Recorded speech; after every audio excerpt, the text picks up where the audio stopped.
one thing.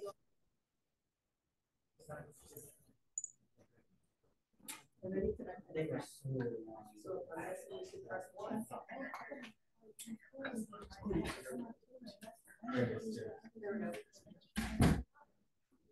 Wow, what's going on? Wow. This is like the IMAX theater. Can we get some stereo surround sound? I was going to say ambiance. Yeah, look at popcorn.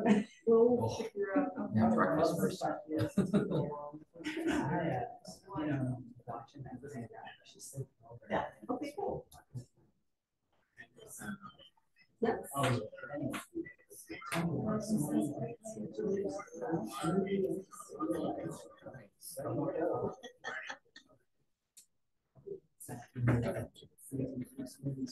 Okay, so basically just use one remote and the other one. Oh, you made it.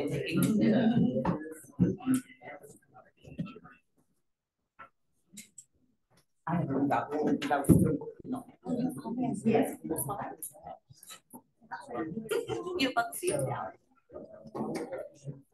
I don't know. I'm gonna research it. I don't know.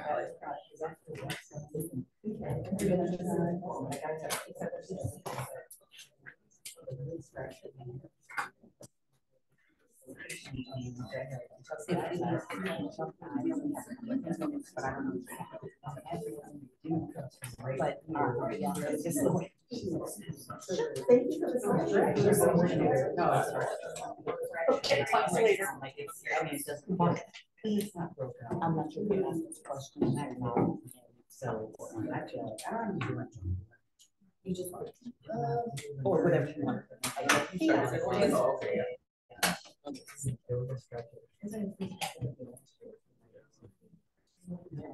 I'm sick.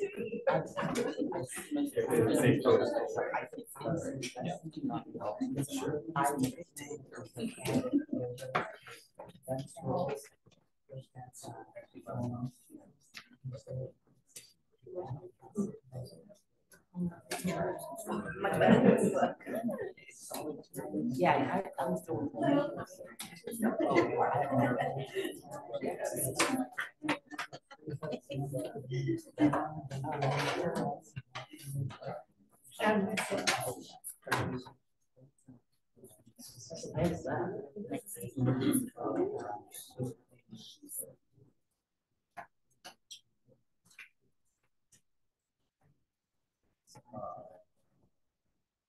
Amazing. Yeah. Sorry.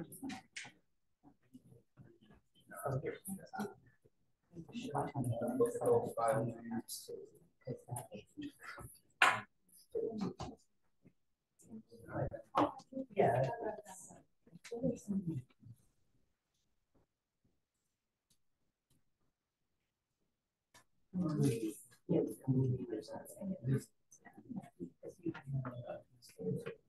Yeah, we're not. You know, I love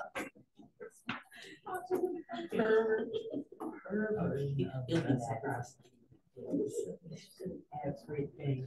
The one time I said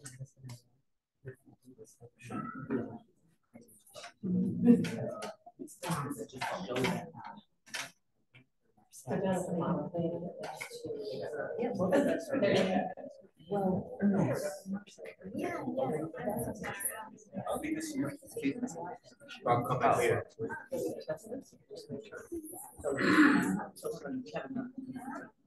Don't leave me up there. He knows I'm not. No, no,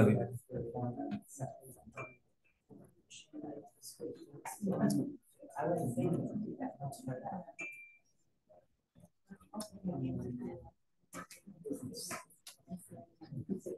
Very close.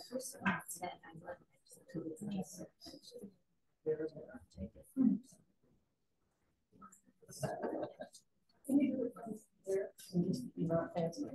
I can see it. Let's do that. Yeah.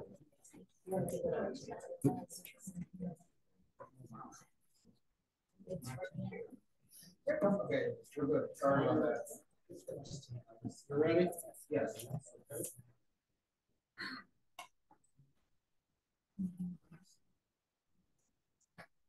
Good morning. The Commission on Chicago Landmarks Program Committee meeting is now called to order. My name is the Reverend Dr. Richard Tolliver. I'm a member of the commission and serve as the chair of the program committee. I will be presiding over the meeting today. Commissioner Sue Ellen Burns regularly serves on the program committee, but she is not able to attend today's meeting. Commission on Chicago Landmarks Chairman Ernest Wall asked Commissioner Alicia Ponce to serve in her place, and she has kindly agreed to do so. Commissioner Ponce, would you please introduce yourself? Good morning, everyone. Good morning. The program committee is a standing committee of the Commission on Chicago Landmarks. Main purposes are to hear about Chicago nominations for the National Register of Historic Places and public suggestions for new Chicago landmark designations. The committee will first hear the one nomination for and one amendment to a listing of the National Register of Historic Places. After this, we will review the 12 suggestions submitted for Chicago landmark designation. I'd like to give some background about the Commission's review of National Register nominations and amendments. The National Register is a federal program that recognizes historically and architecturally significant properties. The Commission gets a chance to review and comment on National Register nominations and amendments for Chicago properties, because Chicago is a certified local government under the National Historic Preservation Act. After the full Commission's review, nominations and amendments will be heard by the Illinois Historic Sites Advisory Council. Today, we will be considering one National Register nomination and one National Register listing amendment. I will call the name of the person making the presentation. After they are done, I will ask if any members of the general public would like to speak. Property owners are present. Please use the opportunity to say a few words should you so desire. First nomination is for the multiple property document, Illinois chapter of the Black Panther Party. The nomination was prepared by Lila Wills, Executive Director of the Historical Preservation Society of the Illinois chapter of the Black Panther Party. And Lila Wills will present it. Ms. Wills, will you make your presentation? Thank you, thank you. Thank you so much for having us. This is a project we've been working on for 3 years. I also want to thank Amy Hathaway at the State Historic Preservation Office, who is working with us closely on this nomination and document. I am Layla Wills, and I'm the Executive Director of the Historical Preservation Society of the Illinois chapter of the Black Panther Party. Both of my parents were in the party in the Illinois chapter, and I also helped to landmark the Maywood House, the Hampton House in Maywood. I'm joined by another person from our landmarking team, Adam Eunice. He's now a historian. He was a student at Loyola University, and Mikey Spain is not here at the moment. So next slide, please. Thank you. We are nominating the Illinois chapter for thematic listing on the National Register under criteria A for their social history and our ethnic heritage. Next slide, please. The period of significance is when the Illinois chapter started in 1968 and when their activities and programs started to wane in 1974, though that was their most active period. Thank you, Dan. Next slide. The boundaries, although the party did have extensive operations throughout the state of Illinois, this listing is specifically focused on Cook County because that's out of our survey and field work is the most documentation that we have. But later this listing could be amended when more documentation is available. Thank you, Dan. Next. Some of the leaders of the party, this is not all of the founders of the party, Congressman Bobby Rush, Chairman Fred Hampton, Deputy Minister of Education Billy Brooks, Deputy Minister of Health Doc Satchel. He ran our free health clinic. Down at the bottom in the TAM is Bob Lee. He was responsible for a lot of the organizing with the Rainbow Coalition, specifically the Young Patriots on the North Side. Oh, stay right there for 1 second. Women also held positions of authority, led cadres, and spearheaded party programs and were vital members of the chapter's formation and successes. The issue is photographs. A lot of photographs just aren't available to document and show women who were in various forms of leadership. Also of note is the reason we have so much information is because of the ages of the party when they started. They were so young, most of the ages were between 14 and 24, so a lot of them are still with us and we're able to interview them and document the interviews. Oh, one last thing on this is the media at the time would make you think the Panther Party was a group of like gang members, but really the members were high school and college students and people that were active in political organizations. Next slide. To understand how revolutionary the survival programs were, and we're only going to talk about 2 right now because they had the party had over 60 programs that focus on the poor. In order to understand that, you would have to know how deeply embedded poverty was in Black and Brown neighborhoods at the time. So the census of 1960 showed that Black people, southwest and near north side, which is the Cabrini Green area, were 30% were in poverty. But that was also the first year of the census that they did it by mail, where somebody didn't knock on your door to take the census, they did it by mail. So the illiteracy rates were extremely high. The Great Migration was still going on. So chances are you had numerous relatives in your place. So the poverty rate was probably a lot higher than 30%. And I don't have to tell you guys that poverty and crime, hunger, nutrition, health, and disease all are run hand in hand. So next slide, please. So this is the circumstances that the party started the free breakfast for children. And at its peak, it served over 4,000 children in a day. Many children had never even had breakfast before and were going to school hungry. And their teachers reported after the Panthers started their breakfast program, they were more attentive, they didn't have stomach cramps, and they were actually paying attention for the rest of the day.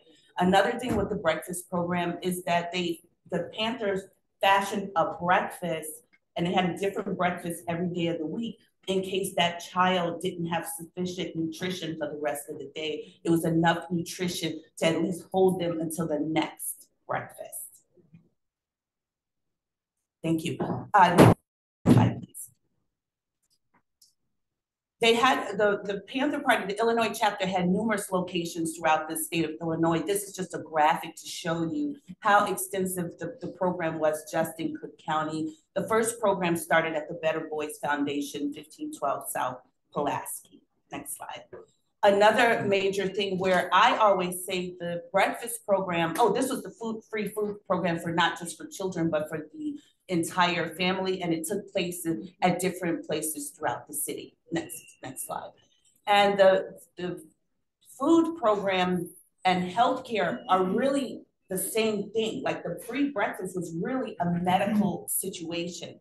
Here in this picture, you can see Chairman Fred and Deputy Minister of Defense Bobby Rush protesting the conditions at Cook County Hospital. Those are other members of the party that are standing around them. And the party ended up opening up the Spurgeon Jake Winters Free People's Health Center. That's Dr. Cass at the top, and the nurse, Lois is her name, and that's the very first patient at the health clinic, which was also in Lawndale. Next slide, please.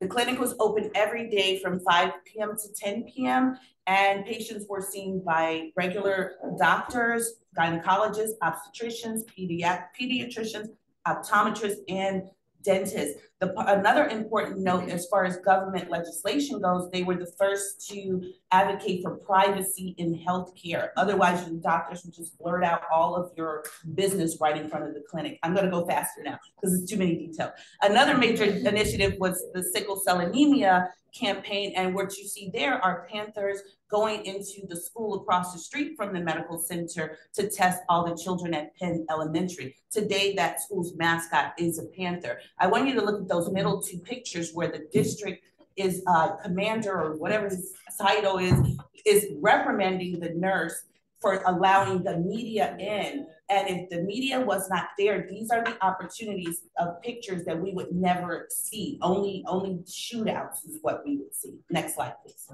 Let me keep going. Okay, and then the Rainbow Coalition, where just briefly on this is the Panthers were unique in the fact of crossing over boundaries, racial boundaries in a very segregated city to form coalitions of other young people and politicize them to get them involved in the political process. All of these organizations, which there are, the Young Lords was the main one, Young Patriots, Rising Up Angry, Students for Democratic Society, all started breakfast programs, all started their own publications, all started or were planning to start medical clinics. Keep going. I will save the whole politics and Rainbow Coalition stuff. So the legacy, part of the legacy of the Black Panther Party was in 1972, President Nixon signed an act authorizing finances to go to the study and research of sickle cell, and today sickle cell testing is mandatory for all newborns. And in 1975, the government also started free breakfast for children in public schools, and all of that is from the work of the Black Panther Party. The state of the Illinois chapter was responsible for the entire region, Wisconsin, Indiana, Ohio, Michigan, and I think Missouri too. Next slide, please. So what we are dealing with our listing is a loss of resources. On the left is the headquarters on the west side. That's now a Walgreens. At the top, that was 2350 West Madison.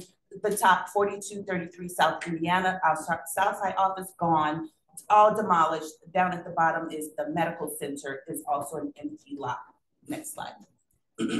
So the property types, we do still have some property types, and you can see them there. I won't go through each one, but the bottom on the left is a free daycare that the Panthers ran, which I used to go to on 88 and Merrill.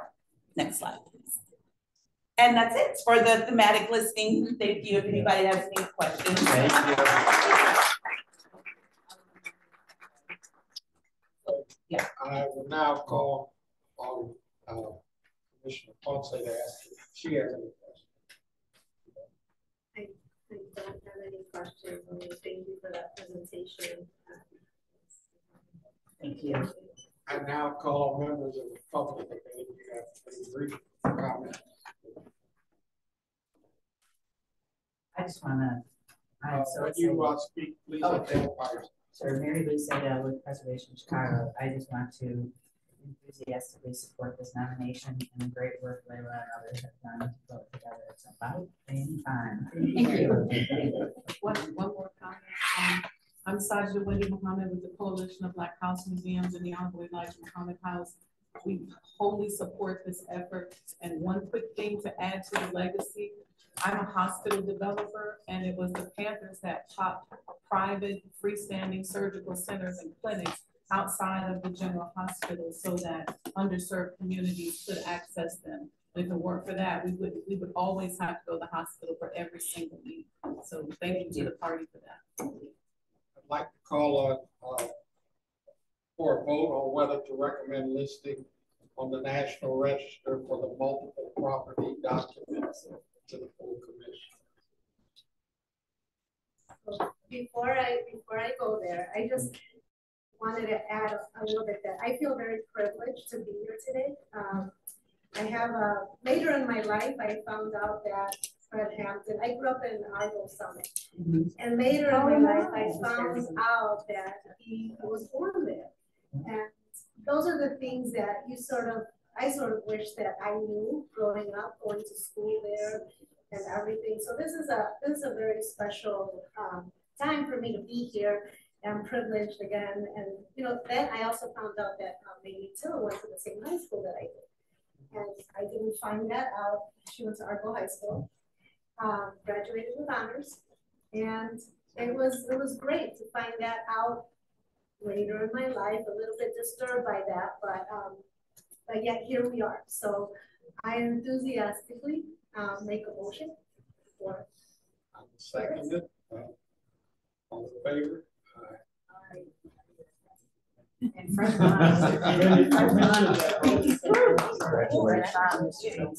That's right, yes. The second National Register item is an amendment to the existing National Register listing for the Church of the Epiphany at 201 South Ashland Avenue. The nomination was prepared by Lila Wills, Executive Director of the Historical Preservation Society of the Illinois chapter of the Black Panther Party, and Lila will make a presentation. And this one won't take us long together. Thank you. And as you saw from the last presentation, our major properties have all been demolished. The Church of the Epiphany, which is now the Epiphany Center for the Arts at 201 South Ashland, was the major meeting place for the Illinois chapter to hold public meetings and other kinds of meetings, because they did have an office, but not a sufficient auditorium for so many people. What you're seeing there is a rally 1 year after the assassination of Chairman Fred Hampton, still happening at the Church of the Epiphany. Next slide, please.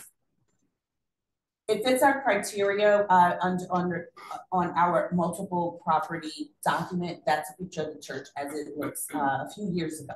Next slide.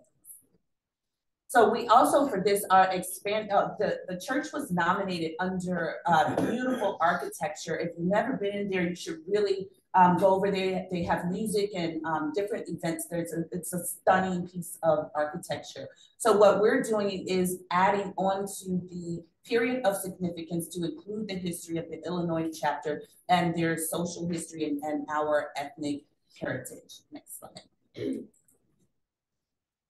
All the way to the right is Reverend Whitehouse, and he was very prolific at the time. It was a time of upheaval anyway, and when I say the time, this picture is from 1968, where they're having an anti-draft for the Vietnam War meeting, and the picture up to the top left is the church taking in the homeless.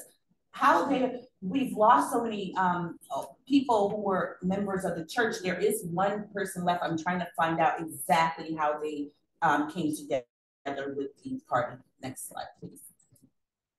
This is the Illinois chapter inside of the main sanctuary of the church, and the period of significant marches matches the same as the thematic listing, 1968 to 1974. They are actually this is a private party meeting where they're listening to Chairman Fred and whatever initiative they were working on at the time. Next slide, please. This is Chairman Fred and the church, which is, I don't know if I told you, but they called it the People's Church. So this was the People's Church. Even the name of all my files say the People's Church. I think I emailed Dan and said, here's the People's Church. This was the last meeting of Chairman Fred before, well, I don't know if this picture is, but the church is where he held his last meeting on December the 3rd. The night of December the 3rd. And a few hours later in the early morning is when he was killed by Chicago police. Now at this meeting that they had was a lot of oppression happening from the FBI and the Chicago police. They were trying to raise bail money for party members still in the, who was still locked up. Chairman's bond was revoked, so they were trying to figure out what was he gonna do? Is he gonna go to Canada or Cuba, or is he gonna go to jail? Or, you know, so it was all coming to a big crescendo, the end or near the end of the Illinois chapter. And the People's Church is where he gave his last meeting. Next slide, please. After the, that was on December the 4th, what I was just telling you about, December 4th, 1969. This picture is approximately December the 6th, 1989, after Bobby Rush and others had gone underground after the raid on the home, the apartment where Chairman Fred was. No one knew where Bobby Rush and others were until they popped up at the People's Church. And this was a presser, a rally, a memorial, and a protest, all at the same time, a very significant event. Next slide, please. So the church meets our criteria that we have under religious facilities, and you'll find that a lot of the meeting places of the party were in churches because it was a lot of upheaval at the time, depending on how progressive the pastor or whomever was and the types of programming and meeting that they had in the church. Next slide. And we do have the support of the owner, David Chase, and he does support this, but I didn't get a chance to get an actual letter, but he will have it when we go to the SHPO in late October. So the church has lost no integrity at all, and I just did a comparison shot. That shot on the right at the bottom is something I shot not too long ago, same podium. They're not required to keep everything the same, but it is absolutely a place to visit as far as the Panther Party goes. Next slide, please. Yeah, and that's another picture that right when the sun is going down and we were leaving, and I took two Panther women with me there, and he took us, the owner took us on a tour throughout, and it was quite an experience. Thank you.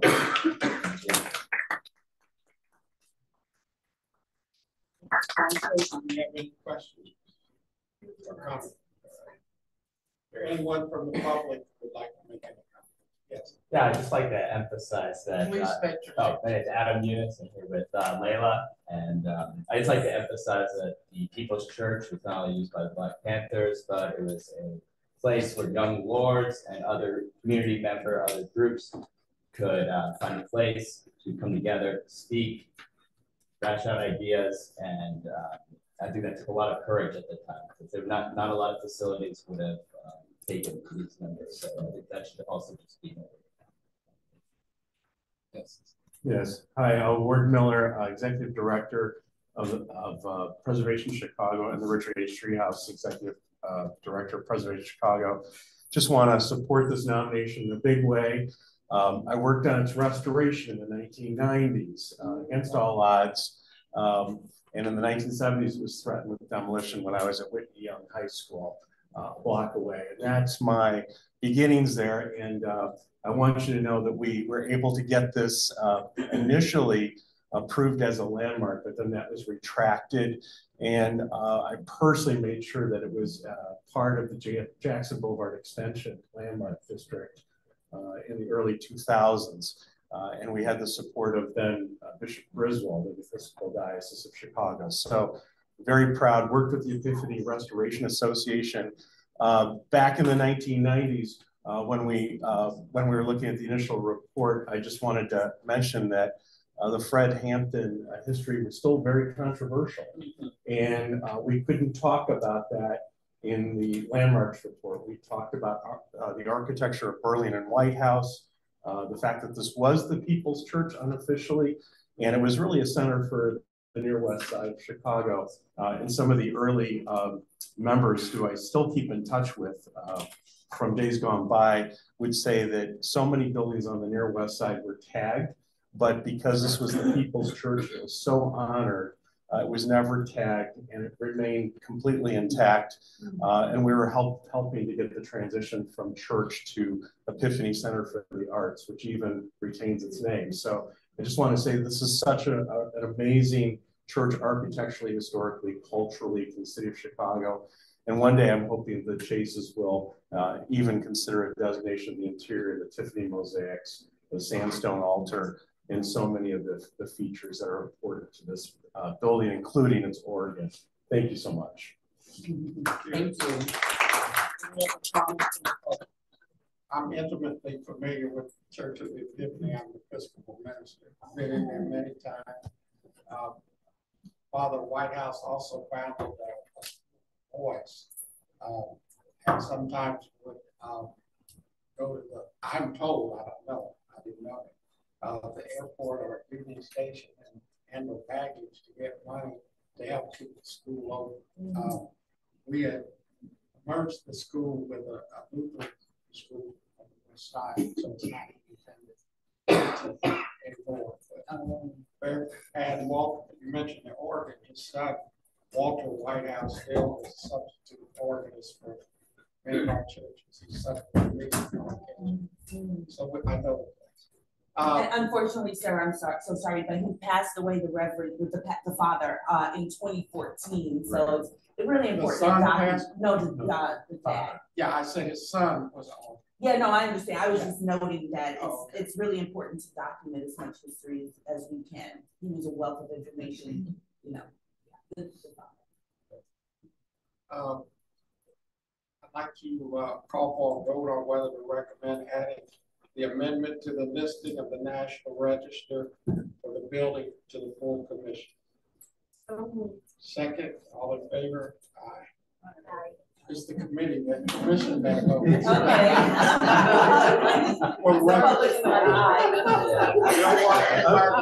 I'm honorary. We don't want anybody to challenge the vote. Thank you. Yes, thank you. The committee recommendation for this one nomination and this one amendment will be considered by the full commission at its regular monthly meeting on October 5th. The commission meeting will be held in person here at City Hall and will begin at 12:45 p.m. Details will be posted on chicago.gov/CCL. The commission's recommendation will afterwards be sent to the Illinois Historic Sites Advisory Council, which reviews National Register nominations and amendments for the entire state.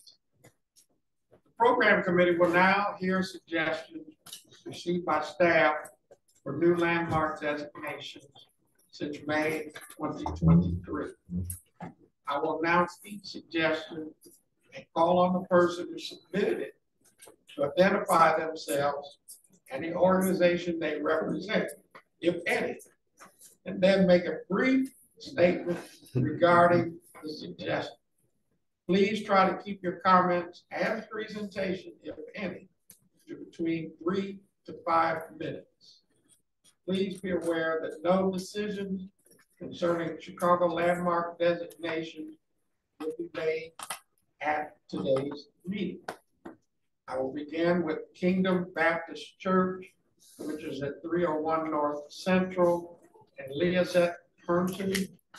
Are you present? Yes. Okay. And your presentation. Thank you. Good morning to the Landmark Commission. Thank you so much for giving me the opportunity to present today. My name is Leazette Herndon. And my goal today is to showcase the rich history and the cultural significance of Kingdom Baptist Church building, which was originally built as the 15th Church of Christ Sciences, and why we are proposing historical landmark status.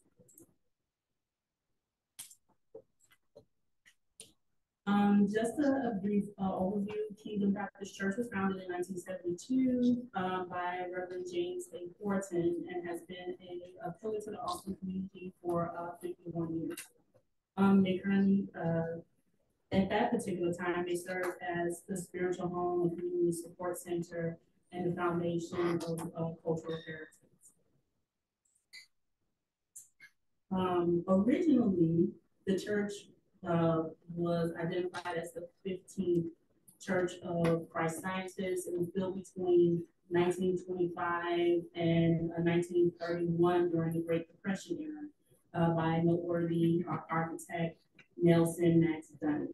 who also was noted for the architectural design of the American Book Company in 1912, which was also designated as a historical landmark July 29th, 2009. The building it has some critical parts of the city's heritage. It is a significant example of the ecclesiastical architecture, which was highly associated with the architectural development of churches of Christian Science, which was a religious denomination that grew rapidly in the late 19th and early 20th century. They started out with about 250 Christian Science congregations throughout 1895, and then more than 1,200 by 1910. The building exemplifies the important role that churches and other religious institutions played in the history and development of Chicago neighborhoods in the early 20th century.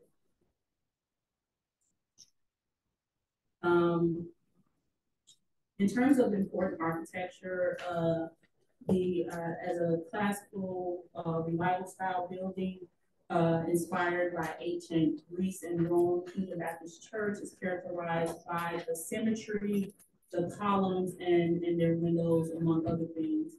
In the early 20th century, architects drew inspiration from these civilizations and incorporated their ideas into subsequent styles, which resulted in visually stunning architecture. According to the restoration contractors, William Andrews, the absent, next slide. According to the restoration contractors, William Andrews, they believe that the absence of the stained glass was a result of the Great Depression. So they wanted to be more minimalistic. They wanted to use less expensive materials because of the Great Depression. Additionally, the building, next slide. Additionally, the building has a beautiful sanctuary with classical columns and moldings as well, and also an authentic chandelier fixture right at the top. Currently today, Kingdom Baptist Church is under the leadership of Pastor Mark C. Clemens, who's the senior pastor, and they're currently a hub for social services.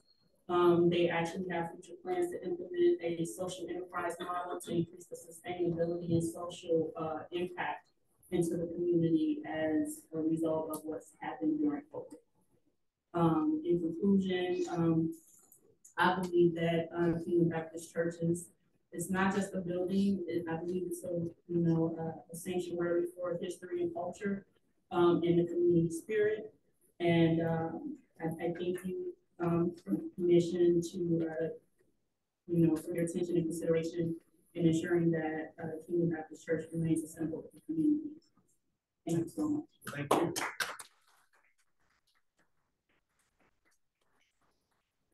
It's Jesse Spalding School, 1628 West Washington. Susan Del Somino. Here. So Susan couldn't be here today, but my name is Trayvon Wright, and I'm on the trip today, along with Charlotte Wright. Good morning. My name is Trayvon Wright, a former student of Jesse Spalding School. Before I start, I would like to thank the commissioners of Landmark for allowing us this special moment, along with our allies, Preservation of Chicago. As I lead you into this inspiring journey of Jesse Spalding School, founded in 1908, I will share with you how this groundbreaking educational institution opens doors for children with disabilities, providing them with opportunities for growth, learning, and inclusivity. The school was named in honor of Jesse Spalding, a well-known businessman who was one of the leaders of Chicago business world during and after the Civil War. He was born in Pennsylvania, April 15, 1829. When Jesse Spalding died in 1904, he had been a long-time contributor for the Home for Destitute Crippled Children of Chicago Because of this special interest manifested by him in the welfare of crippled children, it was appropriate that the first school for orthopedic disabilities be named in his honor. Prior to 1908, children with disabilities were not able to attend school because of the necessary resources were not available. Persons with disabilities were completely rejected because of, by some culture. Others were outcasts. Some were treated as economic liabilities and were gently supported by their families. The Home for Destitute Crippled Children of Chicago was established in 1892 before any schools existed for it.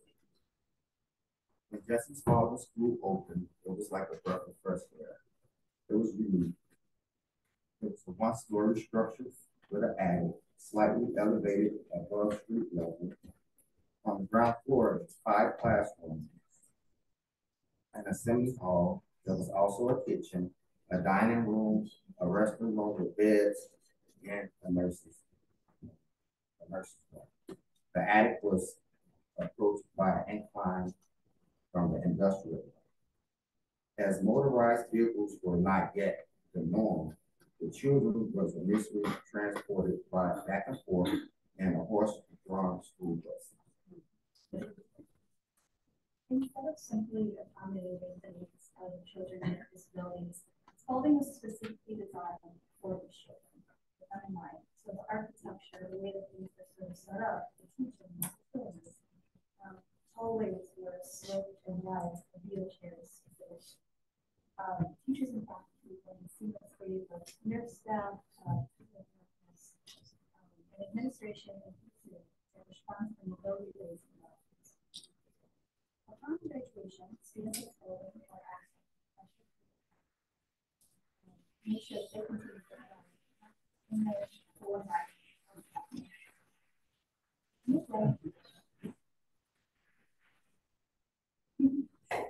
In this way, you can dryer. That's the loudest thing answer. So, Spalding sort of centered disability without a disability, without the treating students like they're influencers in their classroom.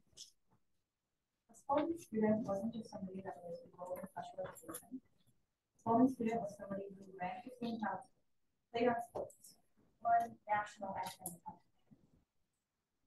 Almost a century, Spalding students and graduates who go on to become leaders in their own communities in Chicago. Those schools specifically made for children with disabilities facing that sort of novelty instead of the mainstream education. Institutions like Spalding were truly adaptable for the time that they were established and remained adaptable in very unique places for the rest of the century. Spalding was a one-of-a-kind school. There was no school like Spalding. Perhaps it paved the way for other schools when other schools were looking for resources. They were turning to Spalding. People hand down wheelchairs, braces, give them resources so they can have students with disabilities. When I first headed into Spalding, I was nervous because I had a learning disability. But once I got here, I realized all the other students with different disabilities and how Spalding accommodated everybody. The teachers were nice, they were patient with us, and helped us along the way. And one thing that we all instilled with us, proud and Spalding, well, actually two things: inclusion and diversity. And to this day, we still share those type of values. We have 3 groups of alumni with faculty and staff on Facebook. Talk about Spalding every day. Although we're not in Spalding, but Spalding is very near people now. We ask that you guys grant us the landmark status that we deserve. Thank you.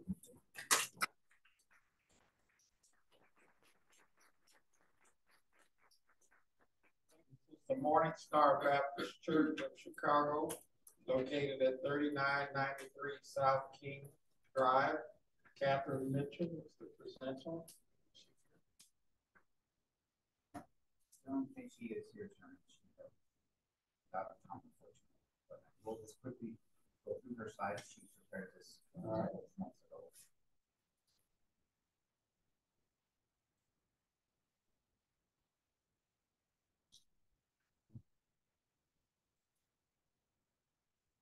That's it? That's it. Wow.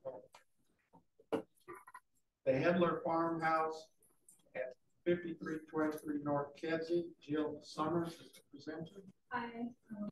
Thank you so much.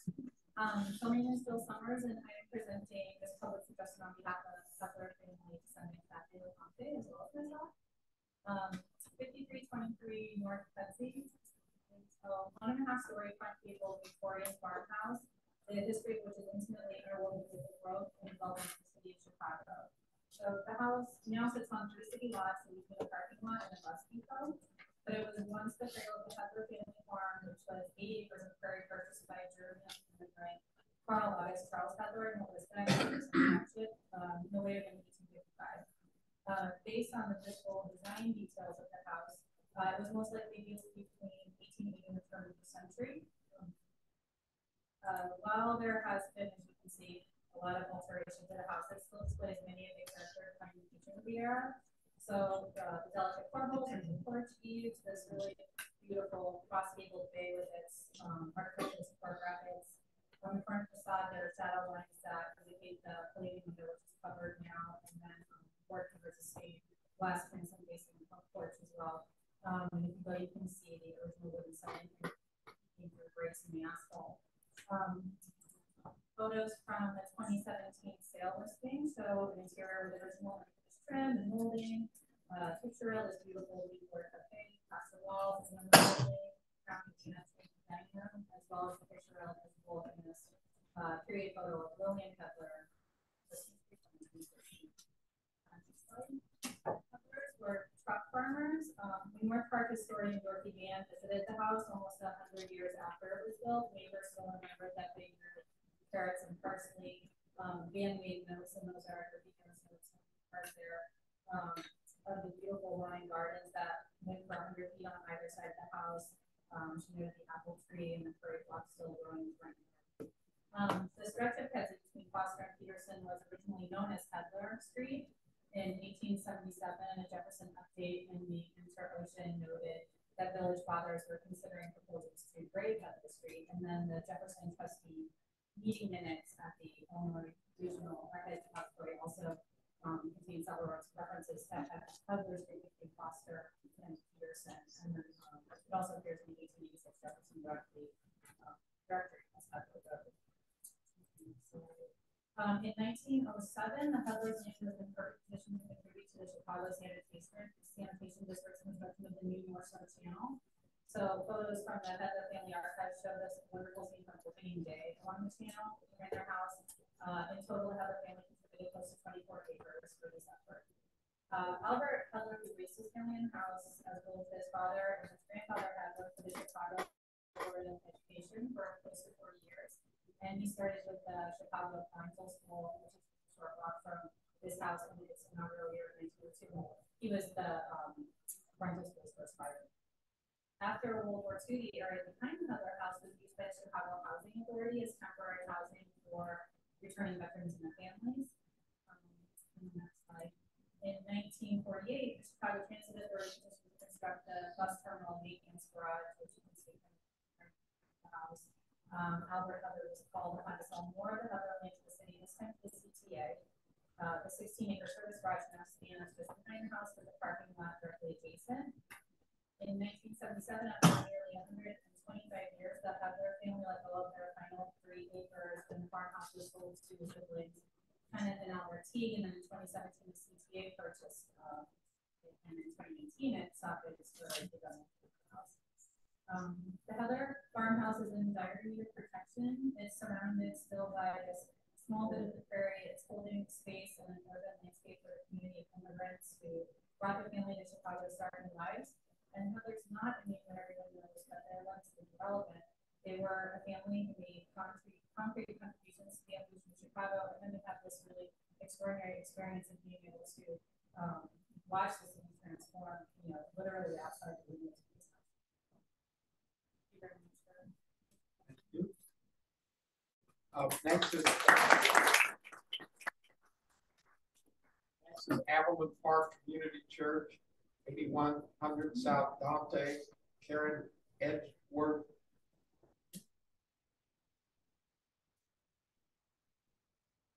She also was questionable for today's first. So she did give us one photo. A suggestion form, so we will evaluate this one just like all the others.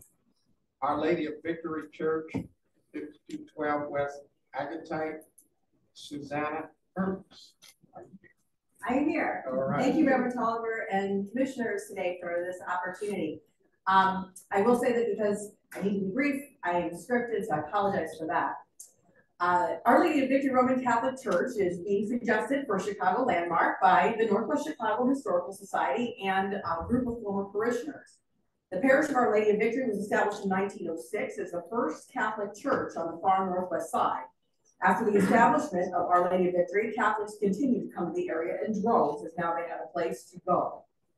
The ethnic makeup of the parish was very unusual for the time. At that time, there were generally churches were associated with one ethnic group, but there was no dominant ethnic group upon Our Lady of Victory's formation. It was the beginning of a new era, an era in which the community was able to solidify itself as a part of the Catholic American melting pot, a part of the broader fabric of Chicago.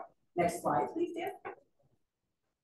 So in 1927, plans for a new church were created by the architectural firm of E. Greenmile and Sons from Milwaukee, Wisconsin. The church entrance was an ornate arcade decorated with intricate terracotta designs. It was also uniquely topped with a wooden monstrance. The firm of E. Greenmile and Sons constructed over 1,000 Catholic churches, schools, and hospitals throughout the United States and Canada in the late 19th century and early 20th century, including the Mayo Clinic, Marquette University, and the Basilica of St. Josaphat in Milwaukee. This picture here is the lower church, which seats over 1,000 people. Next slide, please. This is the upper church, which also seats about 1,000 people. In the early 1950s, the firm of Meyer and Cook was commissioned to design the upper church of Our Lady of Victory. The firm designed the upper church in the Spanish Mission Revival style, an extremely rare style for the city of Chicago.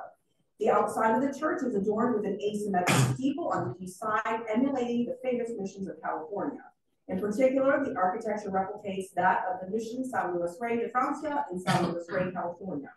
It is believed to be the only Catholic mission-style church with the asymmetric steeple design in the city of Chicago.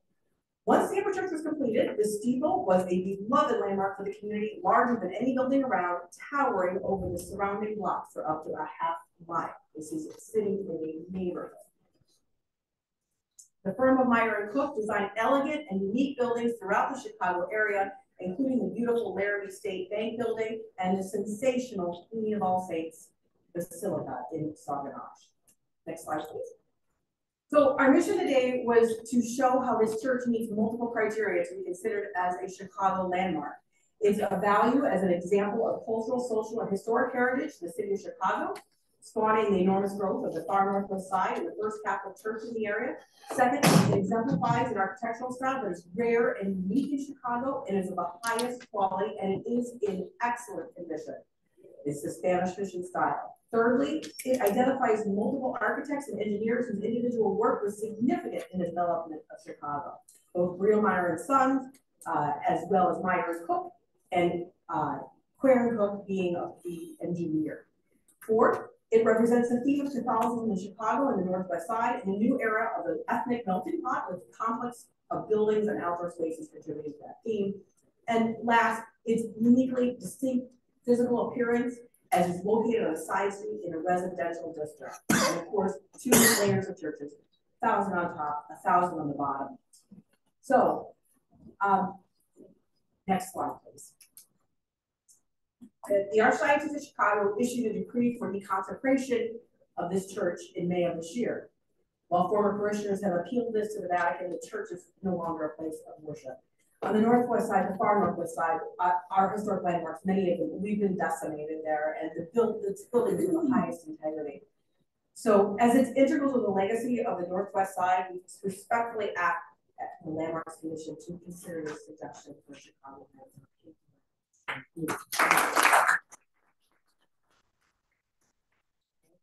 Walford Guest Apartments located at 2150 North Cleveland. Max Chavez from Preservation of Chicago is the presenter. Great. Good morning, Max Chavez, Director of Research and Special Projects at Preservation Chicago. So we're going to be presenting a few different sites here. So I guess we'll start off with the guest apartments. So these were built in 1932 by architect and artist Edgar Miller. It's at 2150 North Cleveland Avenue, which is, this house is officially, as far as we're aware, protected by the Mid-North Historic Landmark District. However, we're suggesting this as a landmark to protect not only the exteriors, but the interiors as well. If you're familiar with Edgar Miller, he was an architect and an artist at the same time. And so a lot of his homes and designs are absolutely filled with just absolutely intricate artwork, cut lead frescoes, all different types of incredible creative work.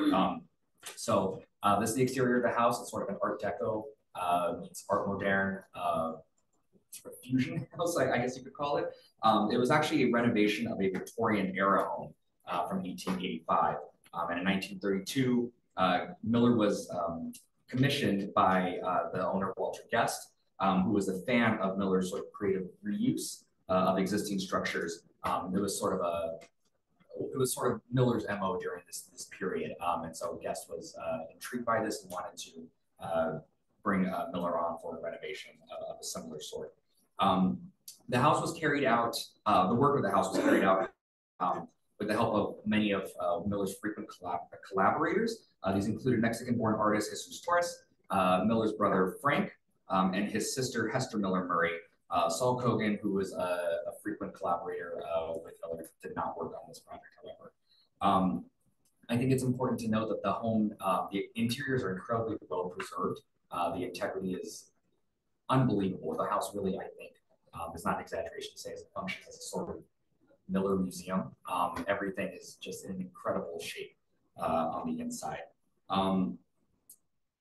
Let's go to the next slide now. So I'll just walk you through some of the most significant details that we think are really worth protecting here in this home. This is the entry vestibule on the left. It features cut lead that you see in the center that was designed by Miller. And the frescoes are also designed by Miller and his sister. The vestibule fresco in particular draws on Roman imagery and contains animals and plants, which were a very common motif in a lot of Miller's art. The doorway featured on the right, we're not sure if the artist, we believe it might be Jesus Torres. This sort of woodwork, it was a pretty common, style for Torres' body of work. Go to the next slide. Here you see a lot of the incredible exterior and interior art glass, which from the outside you can't necessarily see. You sort of see it, but it's not nearly as colorful and vibrant until you see it from the inside with the light shining through. Both units are sort of a double height. So what really should be more like a 4 or 5 story building is just what, 2, 3 units. Right? Really incredible, beautiful stuff, and it's absolutely all protected, or rather, it's all intact. No serious alterations done whatsoever to this space. One more, yeah. Similarly, you see this these perforated brass sheets throughout the house. Unconfirmed, the artist on the left, but the one in the center is also Jesus Torres. It's sort of kept in this frame at the upper floor unit. And I would not hesitate to say that the one on the left is also by Torres. Similarly, the tile work is featured in a lot of the bathrooms. These were all, this is all original by Miller, different sort of eclectic pieces that he assembled throughout the entire house. So pretty incredible work here. We would love to see all of this protected for, you know, into into the future for however long. The apartments are credited with setting off a wave of similar renovations in Chicago carried out by owners rather than architects, although I think it's easy to argue that none of them were really carried out as well as Miller ever did it. So these are significant, and although they have landmark protection, the North District would love to see the interiors protected as well. We also have the owner here, Karen Harrison. If you'd like to say just a word about living in the house. Well, it's been 40 years of living in a very beautiful place with sunlight in the morning and the reflections. And my husband, Walter Friedman, and I worked very hard to preserve everything that Edgar did. We did meet him when we moved in, when we renovated the kitchen, and he's just an extraordinary artist. And I think we've got some people in the city who are doing their best to preserve his value and his reputation for history, because he really did private homes and he's not in museums, but should be.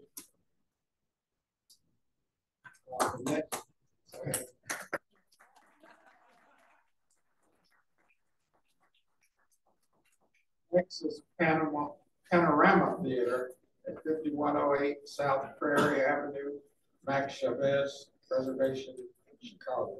All right, so this is the Panorama Theater. It was built in 1912. This is near the corner of Prairie and 51st.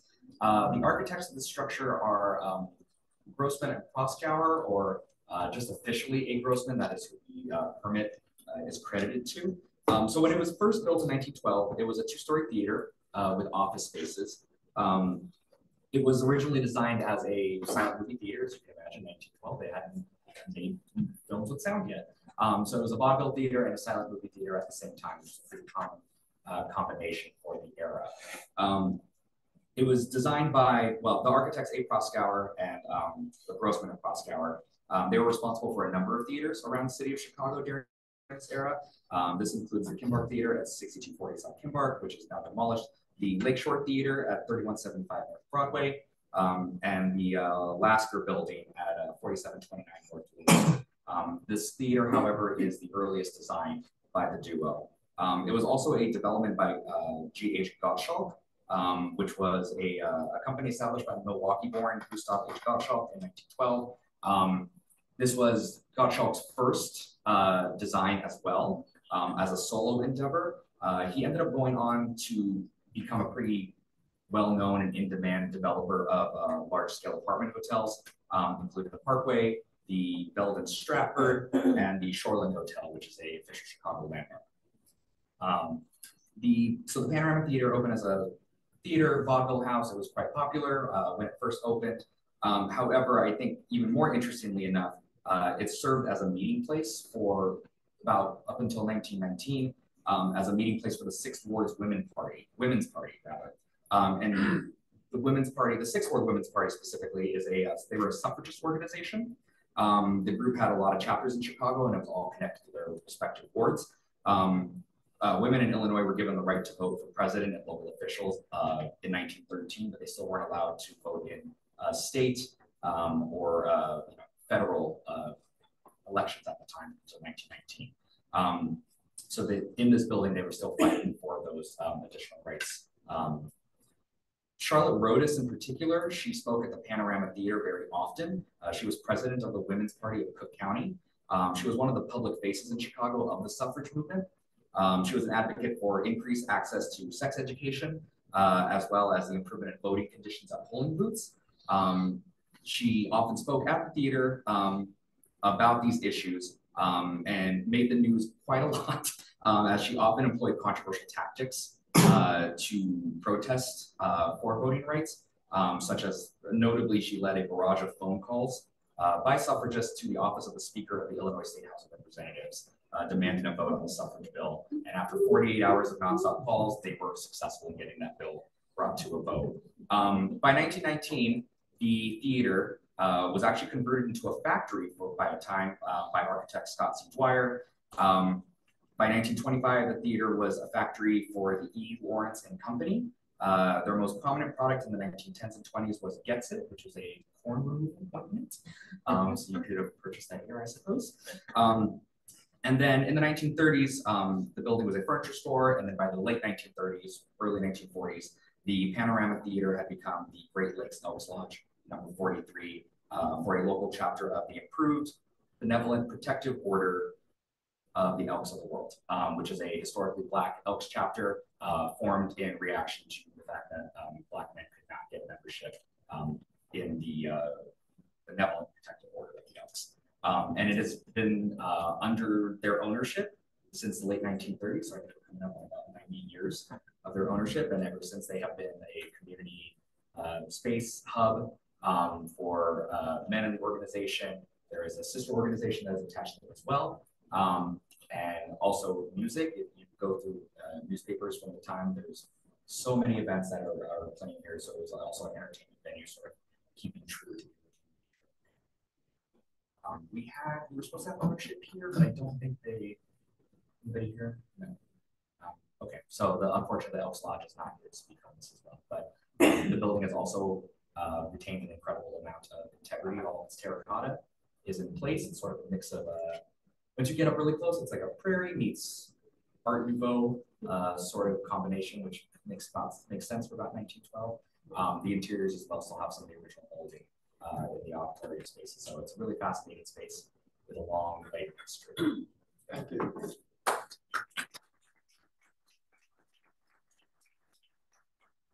St. Ignatius Church Complex located at 6559 North Glenwood. Max Chavez is the presenter.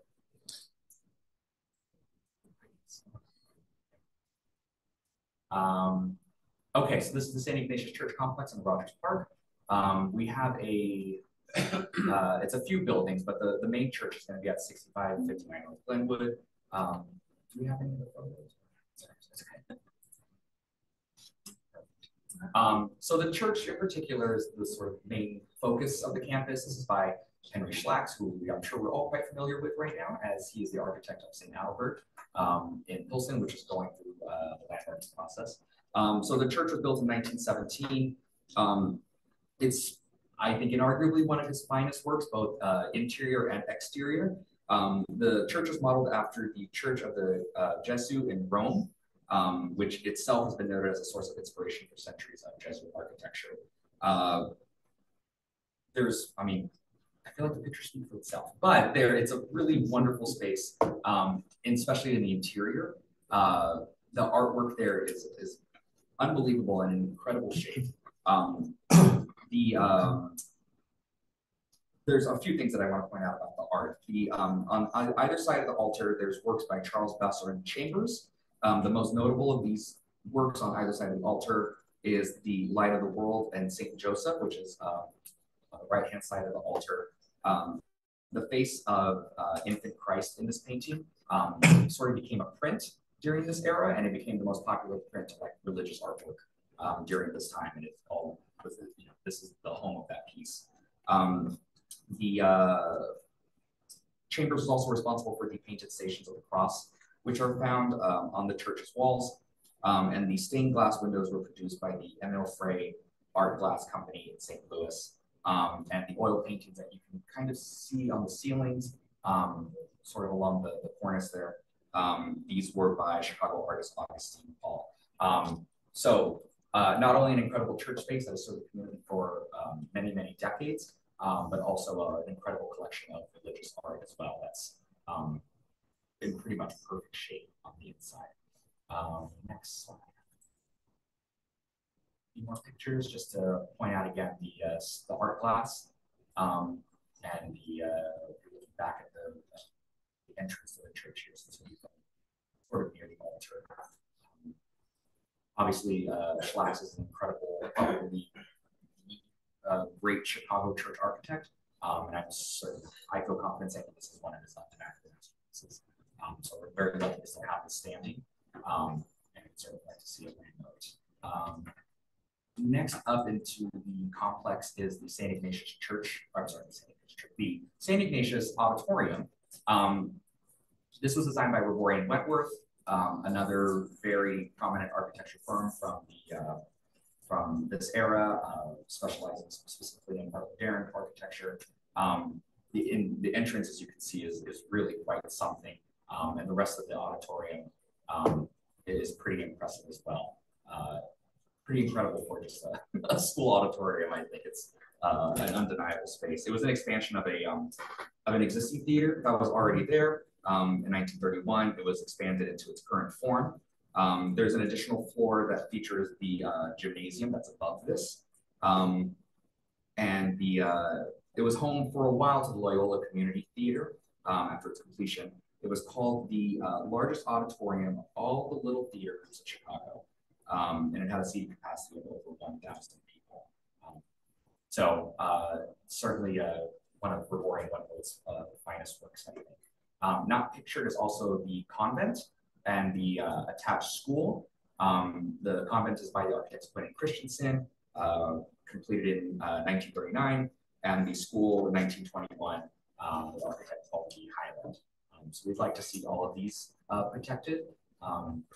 Board, I'm not sure if there's anything you'd like to say about the threat to the school as it is right, or the complex as it is right now. Currently, just to wrap up, currently the whole complex is closed. This was home to the Waldorf School before they moved to the Dwight Perkins School at Foster and Ashland, which is now a landmark. So the entire complex now stands vacant despite so many restoration efforts in the past. The sanctuary of the church is really in perfect condition. It was recently restored, and we're very concerned about the state of this building as the superintendent has also left. He's been let go in the last few months. And this is a true Rogers Park landmark in so many ways. The efforts to save it are being talked about in the community for reuse ideas. And there's, I think Dana's here to talk about that, but we'd really love to see this landmark. Thank you. The next one is, go ahead.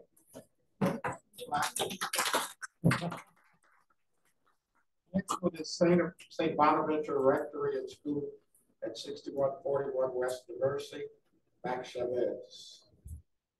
Yes, so the St. Bonaventure, this is going to be not the full complex. We're not including the church in this as it's currently an actively used church. But we want to talk about the two buildings attached to it, which are the rectory and the school. The rectory is by architect George S. Smith. This was completed in 1940, sort of an Italian Renaissance revival style building. Smith was quite a prominent architect of religious buildings. His most prominent other designs, well, I think the personal favorite of mine is Saints Peter and Paul Catholic Church in South Chicago, yes, which is at 2938 East 91st Street, which incredibly is maybe about a decade and a half later, and it's a completely different style of architecture, which I think speaks to what this entire complex speaks to, which is the very rapid evolution of religious architecture in the mid-century. We went from sort of a traditional historical revival structure like this to the school building, which next slide,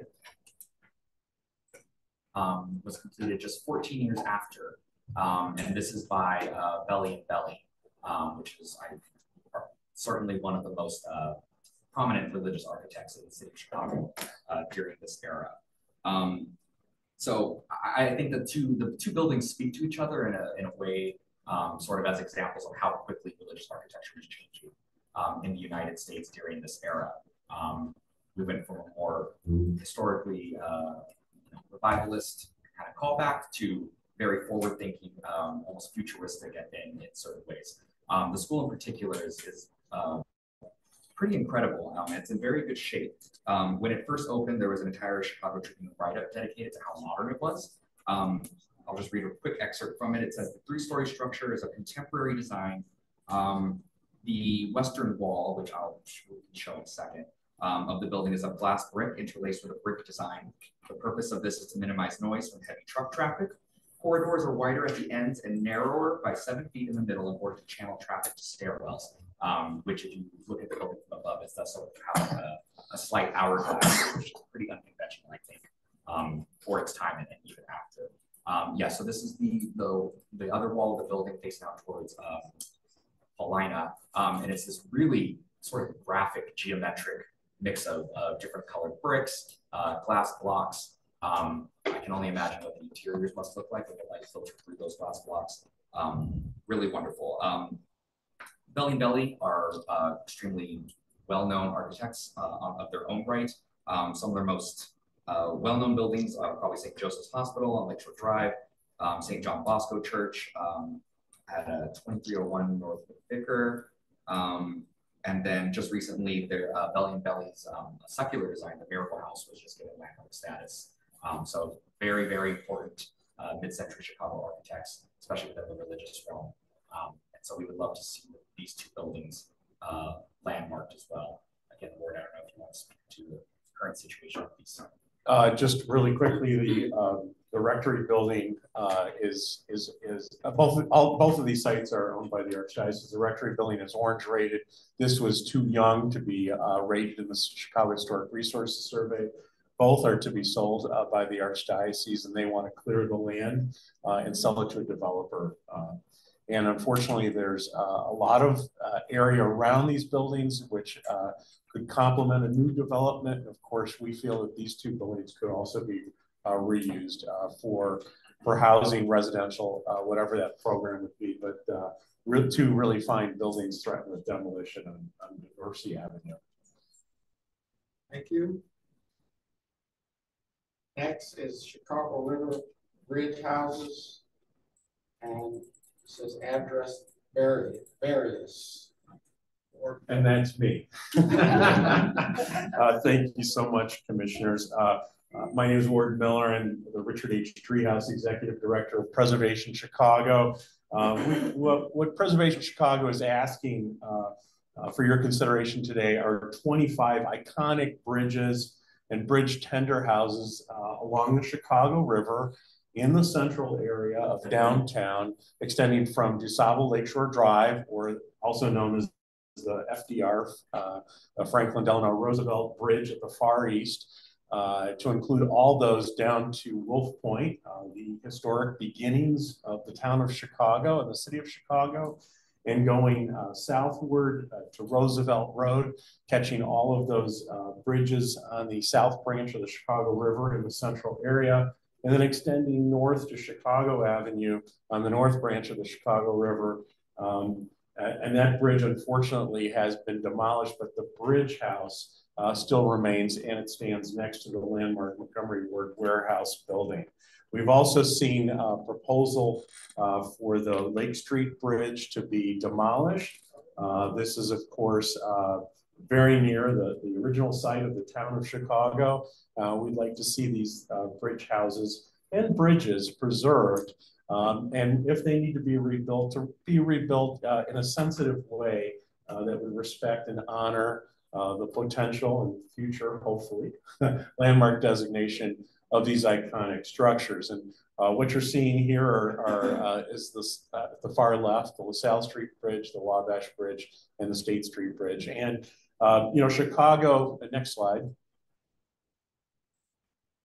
Chicago is known for its bridges. There was a United Airlines commercial not long ago that ran for more than a decade, which showed all the bridge leaves opening, sort of welcoming people to this great city. We oftentimes undermine the importance of the Chicago River when we look east to Lake Michigan, which is, you know, immense resource. But the town of Chicago really began in so many ways relating to the Chicago River and the site not too far from the merchandise mart here. The bridges were engineering marvels. They started with the city's early foundings in the 1830s with wood and iron bridges, and they evolved into these bascule bridges that you'll see. There are 5 or 6 different types of bascule bridges, and in all there were 18 different types of bridges that Chicago has employed at these various sites over time. And I just want to mention that 3 of the bridges are 40 years old. Those are the youngest.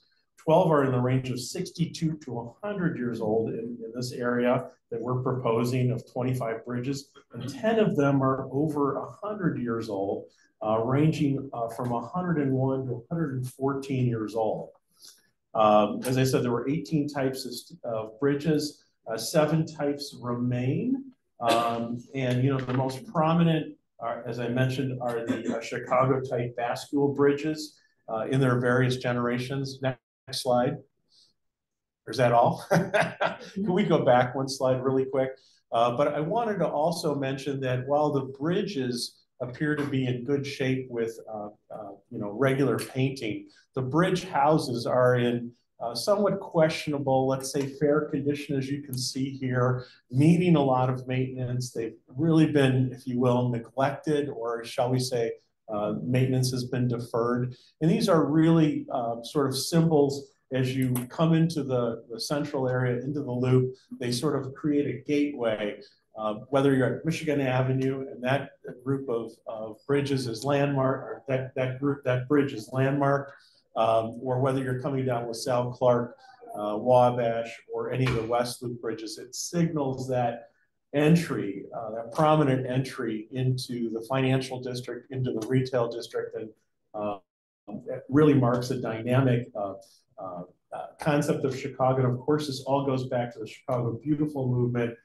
Daniel Burnham's suggestion, along with the Bennett Plan, the 1909 plan for Chicago, which really created sort of a grand canal, almost reflecting the canals and bridges of Paris. So we wanted to encourage a Chicago landmark designation of these 25 bridges that we've outlined. And even though it seems like a large amount, there are over 300 bridges and viaducts in Chicago, and more than 37 of these operable bridges. And when we look at the Chicago landmark districts, we're oftentimes looking at anywhere from a few dozen to hundreds of buildings. So in this big spectrum of things, 25 bridges landmark is pretty modest.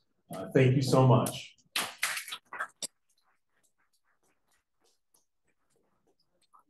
Tabernacle Baptist Church, 4130 South Indiana Avenue, Meredith Seidel will make the presentation. Thank you. My name is Meredith Seidel. I'm the Director of Community Engagement for Preservation Chicago, and I present to you today. I'm also joined by some parishioners from Tabernacle Missionary Baptist Church who have been helping us pull together the history for the site and are advocating, including Wanda, who's been at it for 20 years or more, trying to get this landmark. So Wanda, can you just raise your hand? Thank you. So Tabernacle Missionary Baptist Church includes 2 buildings. The first one is by James J. Egan. I'm sorry, I don't have exterior pictures on my slides. I just have these grand interior. It is a building from the late 1800s that was built, designed by James J. Egan for the Little Company of Mary, which was a nuns nursing ministry that came here from Europe. They owned the house and ran it as eventually adding on to the back and making it a small hospital and care center for people. They took people, whether they were poor, regardless of income. Everyone was served and treated the same.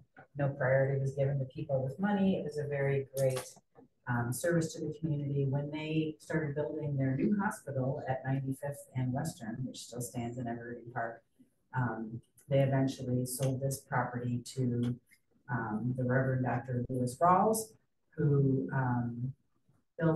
whose congregation built the church you see.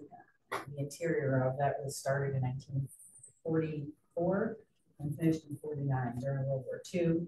He had a lot of trouble getting steel. There was a lot of trouble getting steel, but he managed to get steel for this.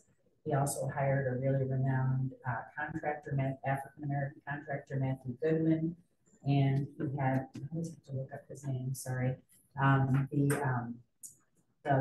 The mason on this project was a really renowned union representative of African-American masons. Sorry, I will get it in 1 second.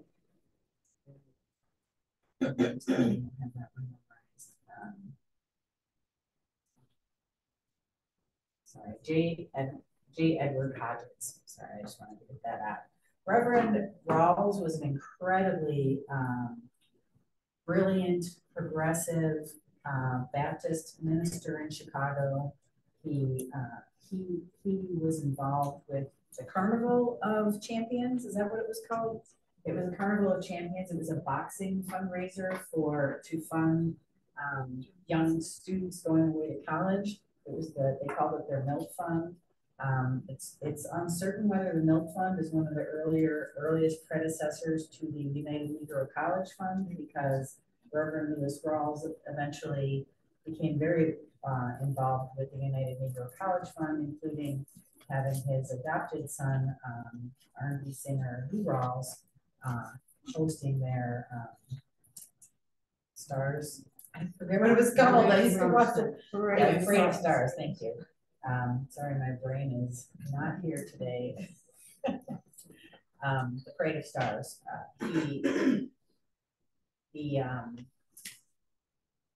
The impact of these buildings, the architecture of Homer G. Saylor and James J. Egan, the history of both the Little Company of Mary and the Reverend Rawls, and the phenomenal parishioners of Tabernacle Missionary Baptist Church. This church is imminently threatened. It has been listed just this past week for sale by the current owners, and they are listing it as either a church site or a site for great high density condominiums. So it is imminently threatened, and if we don't get this moving in landmarks, depending on who buys it, it will be gone. Thank you. Thank you. Oh, is there one more? Sorry. Yeah, sorry, I forgot about the second slide. This is an image on the left inside the original 1890s building. It's got phenomenal integrity in there. Still got some of the original trim and fireplaces and woodworking. On the right, I should have mentioned Reverend Rawls was phenomenal at early efforts at interfaith collaboration. The Nation of Islam conventions were held at Tabernacle, and this picture on the right, you see Reverend Rawls in the center with the glasses, and the second gentleman from the left is a very young Louis Farrakhan from the Nation of Islam. So that's just, and Sajda Wendy Muhammad here as well from, Reverend Rawls lived next door to the Honorable Elijah Muhammad. He sold him the property on which he eventually built his 1970s home, which, fun fact, my dad worked on the elevator, the dumbwaiters on that house. So anyway, he really left a legacy in the city of Chicago with his adopted children and his congregation. At one time, Tabernacle had a membership over 10,000, and he was, by all accounts, and I'm sure if any of the congregants would like to say a word about the history of this place and what it means to the community. Yeah, I'm Wendy Muhammad with the Coalition of Black House Museums and the Honorable Elijah Muhammad House Museum.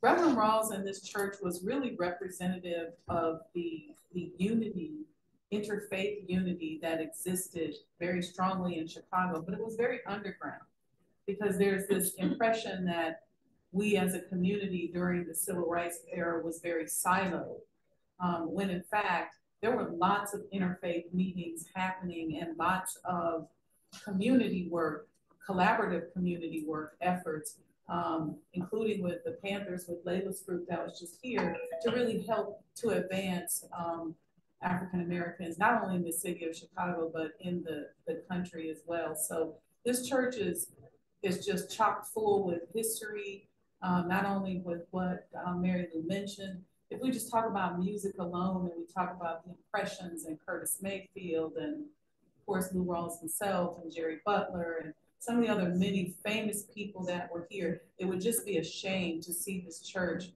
demolished and this great history of Chicago that really is the foundation for the pop culture that many of us enjoy today. Thank you.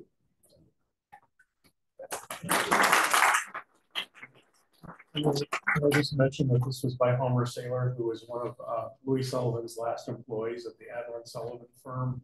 It was from 1945, and there's one other point that just escaped me. But because for some reason, both buildings were not included in the CHRS, so they're not protected. They could easily be demolished without the 90-day demolition delay.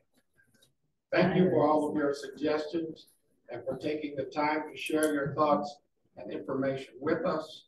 All of the suggestions will now be given to Historic Preservation Division staff for further review. The meeting is now adjourned. Thank you for attending. Thank you.